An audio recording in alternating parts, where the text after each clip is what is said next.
ഇത് ഒരു Maruti Suzuki A സ്റ്റാറിൻ്റെ സീറ്റ് ബെൽറ്റ് ആണ് കേട്ടോ. അതിൻ്റെ കംപ്ലീറ്റ് കൺട്രോൾ ഭാഗമാണ്, കംപ്ലീറ്റ് നമ്മൾ ഓപ്പൺ ആക്കിയതാണ്. അപ്പോൾ ഇത് ലോക്കായി പോയതായിരുന്നു. അങ്ങോട്ടും വലിക്കാൻ പറ്റില്ല, ഇങ്ങോട്ടും വലിക്കാൻ പറ്റില്ല. ബാക്കിലോട്ട് പോകും, നമ്മൾ തിരിച്ചിടാൻ പറ്റില്ല. കുറച്ച് കാലമൊക്കെ നമ്മൾ അഡ്ജസ്റ്റ് ചെയ്ത് ഉപയോഗിച്ചു, പക്ഷേ ഒരു വട്ടം വന്നപ്പോൾ കംപ്ലീറ്റ് ആയിട്ട് ലോക്കായി പോയി. അപ്പോൾ നമ്മൾ ജസ്റ്റ് ഒന്ന് ഓപ്പൺ ചെയ്ത് നോക്കിയപ്പോൾ അതിന് മനസ്സിലായത് ഈ ഒരു ഭാഗത ചെറിയൊരു ഭാഗമാണ്. ഈ ഒരു പ്ലാസ്റ്റിക് കംപ്ലൈൻ്റ് ആയി പോയതാണ്.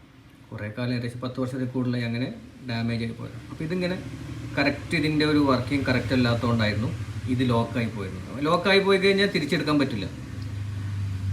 അപ്പോൾ തൽക്കാലം ഇപ്പോൾ നമ്മളിത് റിമൂവ് ചെയ്തിട്ടുണ്ട്, അതുകൊണ്ട് നമുക്കിത് ഉപയോഗിക്കാൻ പറ്റും. എന്നാൽ ഇതിൻ്റെ യഥാർത്ഥ ഒരു ആവശ്യം എന്ന് പറഞ്ഞാൽ ഒരു ആക്സിഡൻറ്റ് കേസിലൊക്കെ നമ്മളെ തല പോയിട്ട് സ്റ്റിയറിംഗിൽ ഇടിക്കാതിരിക്കാൻ വേണ്ടി ലോക്ക് ചെയ്യാൻ വേണ്ടിയുള്ളൊരു കാര്യം കൂടിയാണത്. തൽക്കാലം വേറെ ഒന്ന് കിട്ടുന്ന വരെ ഏകദേശം ഓർഡർ ചെയ്ത് കഴിഞ്ഞാൽ 10-14 ദിവസം ഇത് കിട്ടാൻ വേണ്ടി, അതുവരെ നമുക്ക് ഉപയോഗിക്കാൻ വേണ്ടി രീതിയിലൊക്കെ നമുക്കിത് വേണമെങ്കിൽ ഇങ്ങനെ സർവീസ് ചെയ്യാവുന്നതാണ്.